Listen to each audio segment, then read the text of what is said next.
जो है बाबा साहब ने आगरे में अंतिम भाषण में कहा था कि बड़े कष्ट और मुसीबतों से मैं इस कारवा को यहाँ तक लेकर के आया हूँ। मेरे इस कारवा को यदि आप आगे ना बढ़ा सको तो पीछे भी मत धकेलना, लेकिन कारवा जो है पीछे जा रहा है। IAS, IPS इंजीनियर, डॉक्टर जो बने हैं वे कहाँ हैं? जितने 131 सांसद बनाए जाते हैं, एक भी सांसद यहाँ आता है? की जयंती बड़े ही हर्षोल्लास के साथ मनाई जा रही है। आप देख सकते हैं एक एक तस्वीरें, भारी संख्या में लोग यहाँ एकजुट हुए हैं और वो इस मौके पर एक जश्न मना रहे हैं। बाबा साहेब भीमराव अंबेडकर की जयंती के मौके पर ये सीधी तस्वीरें दिल्ली के संसद मार्ग की हैं। आप देख सकते हैं कितनी भारी तादाद में यहाँ पर लोग आए हुए हैं। हम उनसे कुछ लोगों से जुड़ेंगे भी और जानेंगे कि आखिर वो कैसे देख रहे हैं। सबसे पहले क्या नाम है आपका?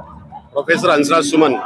सुमन जी, कैसे मन रहा है, कैसे मना रहे हैं बाबा साहेब का जयंती? जिस तरह से मनाना चाहिए लोगों को उस तरह से नहीं मनाया जा रहा है। नहीं मनाया जा रहा है? बिल्कुल नहीं। बाबा साहब के विचारों को, सिद्धांतों को, उनके दर्शन को यहाँ युवा पीढ़ी को बताना चाहिए। लेकिन लोग आ रहे हैं, जा रहे हैं, कुछ नहीं है, खा पी रहे हैं। इससे क्या बाबा साहब का कारवा आगे थोड़ी बढ़ेगा?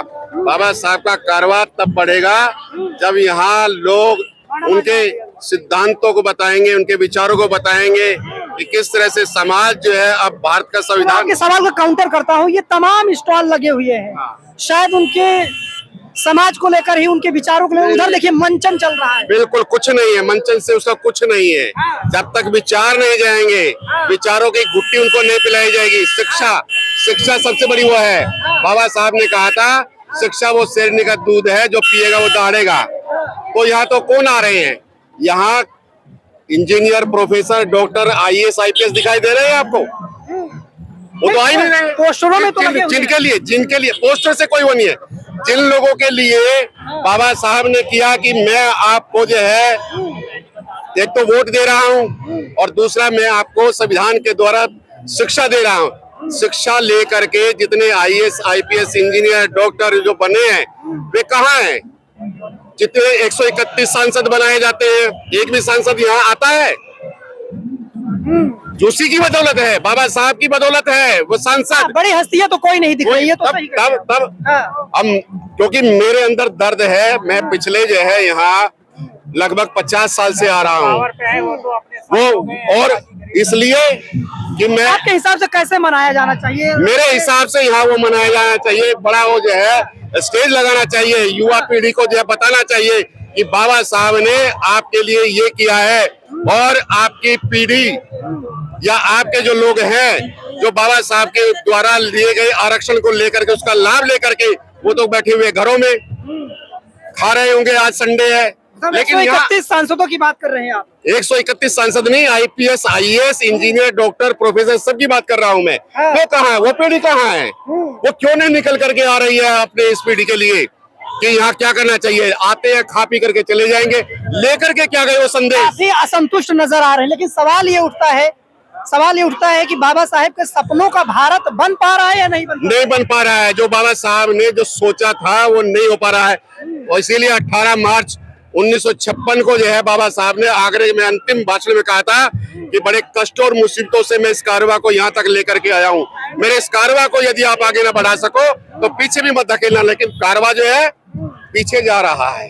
कारवा पीछे जा रहा है, बिल्कुल पीछे जा रहा है। और ये पढ़े लिखे वर्ग की वजह से जा रहा है।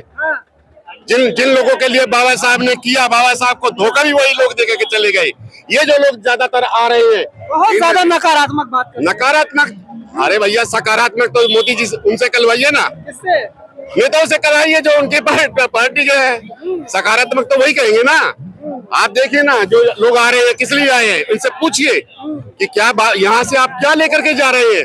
बाबा साहब के सिद्धांत, विचार जो उन्होंने किया, यदि उनको बताया जाता तो कम से कम यहाँ से एक भी अगर वो सूत्र बाबा साहब का लेकर के जाए यहाँ से, तो हम समझेंगे कि बाबा साहब ने जो संविधान दिया था, बाबा साहब ने जो हमें नियम और कानून बता के गए थे, हमारे वो पूरे हो गए हैं। सच्ची श्रद्धांजलि बाबा साहब की वही होगी जो उनके बताए हुए रास्ते पर वो चले। इतना नीला झंडा लहराता है, इतने जय भीम के नारे लगते हैं, फिर भी आप कमियां गिना रहे हैं। अरे जय भीम कहने से क्या है? जय भीम कह करके उस कारवा को आगे भी तो बढ़ाना चाहिए। लेकिन जय भीम का झंडा तो धीरे धीरे बढ़ रहा है। ये 150 देशों में आज बाबा साहब की जो है 150 देशों में जयंतियां मनाई जा रही है। लेकिन खाली एक दिन बाबा साहब का जो है पाठ्यक्रम में लगाया जाना, बाबा साहब के चेयर जो है विश्वविद्यालयों में नहीं है, बाबा साहब के नाम से स्टडी सेंटर नहीं है, ये कौन कराएगा? ये कौन कराएगा? तो आप रुकिए, हम आपके पास आ रहे हैं। ये कह रहे हैं बाबा साहेब के सपनों का भारत नहीं बन पा रहा है। आपको क्या लगता है? बिल्कुल नहीं बन पा रहा, बिल्कुल एग्री कर रहे हैं इस चीज से। बिल्कुल नहीं बन पा रहा है। नहीं बन पा रहा। कैसे नहीं बन पा रहा है, समझाइए थोड़ा सा। भेदभाव हो रहा है। मतलब भेदभाव अभी भी जो है, जो सोशल स्टेटस है उसमें अभी भी बहुत ज्यादा है, जो बहुत डिफरेंस है। मतलब सामने नहीं कहें लोग, जो बाद में जरूर कहते हैं अभी भी जो है इसको मानते हैं कि बोले भी उस कास्ट का है, ये उस कास्ट का है, ये बहुत ज्यादा जो है जो मनवादी नीति है वो अभी भी खत्म नहीं हो पा रही। सामाजिक समानता बढ़ रही है, नहीं बढ़ रही? नहीं, बिल्कुल नहीं बढ़ रही अभी भी। और मैडम आपको क्या लगता है? पीछे जा रहा है, पीछे जा रहा है। क्या पीछे? कहाँ पीछे जा रहा है? पीछे जा रहा है। कैसे क्या देखा आपने कि पीछे कहाँ जा रहा है? बस मीडिया सामने नहीं बुलवाना चाहते। ये तो आपको भी पता है, ये तो आपको भी पता है सर। बहुत असंतोष नजर आ रहा है। नहीं, बिल्कुल असंतोष की भावना है।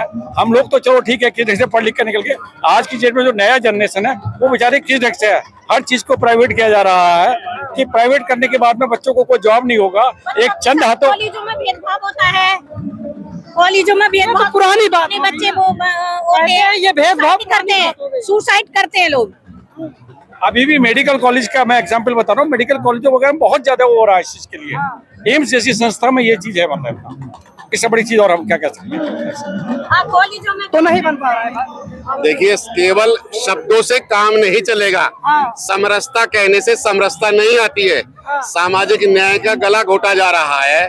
गांव से निकल करके जो लोग यहाँ आ रहे हैं उनके साथ किस तरह से भेदभाव किया जा रहा है, वो केवल जो है शहरों में भी वही आ रहा है जो गांव से निकल करके आए हैं। कोई कम नहीं हुआ है। केवल जो है अगर ये पट्टी लगाने से मैं प्रोफेसर बन गया तो क्या मेरे दूसरे भाइयों के साथ वैसा बर्ताव नहीं हो रहा है? वैसा ही बर्ताव हो रहा है।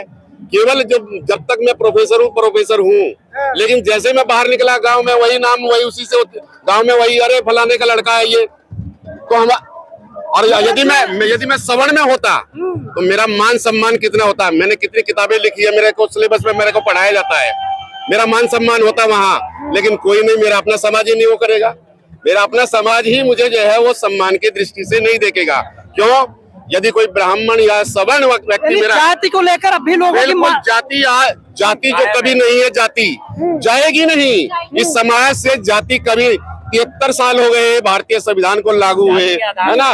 और जाति जो है वो आप कहीं पे भी चले जाइए, मकान खरीदने जाएंगे सबसे पहले आपसे पूछेंगे आपका नाम क्या है, आपका उपनाम क्या है, जाति क्या है, गोत्र क्या है, सारा सब कुछ, जब तक उसके बाद ही मकान मिलता है। ये तो पुरानी बातें हो गई ना। पुरानी कहा, नई बातें हैं। पुराना कुछ नहीं है। वर्तमान संदर्भ में सारी चीजें नहीं है, ऐसा नहीं है। सबका साथ, सबका विकास, सबका सम्मान, ये वो 131 सांसदों का है। वो 131 सांसदों का और लगभग 1000 जो हमारे विधानसभा के विधायक है उनका वो है, वो सबका साथ सबका विकास। आपका विकास हो गया, आपका विकास हो गया। आप दिखा रहे हैं आपका विकास जो है, अगर जब नहीं मिलेगा पैसा तो आपका विकास कहाँ से होगा? शाम को मेहरारू कहेगी इतना कमा के लाए बाबू, वो पहले पैसा देखेगी। पैसे के साथ में वो कह रहा है कि प्यारा एक बंगला हो, बंगले में गाड़ी हो, गाड़ी में मेरे संग बलमा नाड़ी हो। अब अनाड़ी उनाड़ी नहीं चाहिए, अब पढ़ा लिखा वर्ग चाहिए, पढ़ा लिखा व्यक्ति चाहिए, कुछ कमाने वाला चाहिए। रोजगार है नहीं, तो पढ़ लिख रहे हैं। सब कुछ प्राइवेट हो रहा है, रोजगार कहाँ है कहाँ रोजगार? रोजगार बताइए। आज भी 15 लाख प्रोफेसर में 7.5 लाख वैकेंसी बनती है, 2 लाख वैकेंसी भी नहीं भरी गई है। 5 लाख कहाँ से आएंगे? अच्छा, आप इतनी सारी बातें गिना रहे हैं, लेकिन जब उनकी तरफ से बयान आता है वो कहते हैं भाई देश को विश्वगुरु की राह पर है।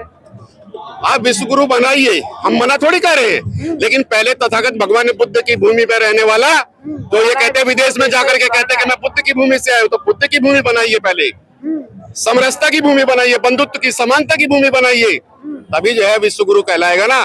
जब तक इस देश के अंदर 6743 जातियां रहेंगी, वो जातियां रहेंगी, तो कहाँ से विश्वगुरु बनेगा? पहले भेद तो आपसे भेद तो समाप्त कीजिए।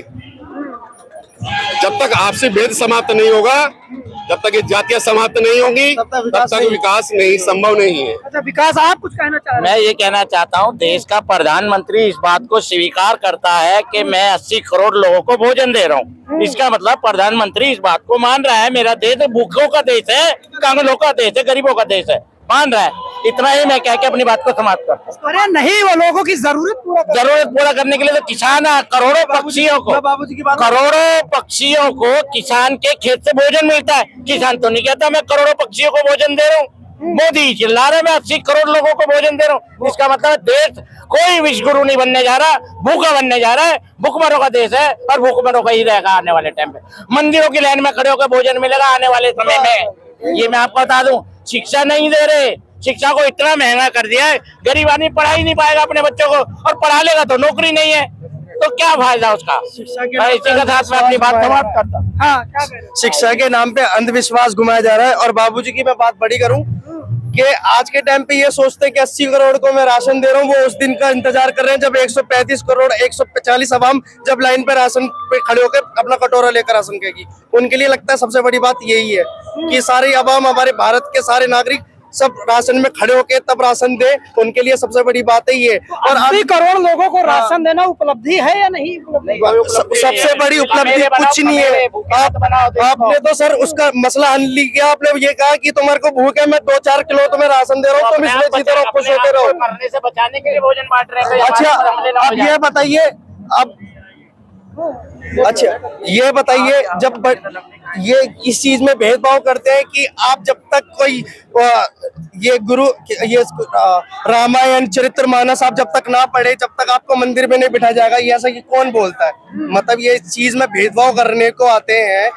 मालिक ने सब भेदभाव खत्म हो रहा है कि नहीं हो रहा है। ये भाई साहब जितनी भी अपडेट हो जाए, आज तक इंडिया में कभी भेदभाव खत्म होएगा ही नहीं। ये तो इसमें संसद मार्ग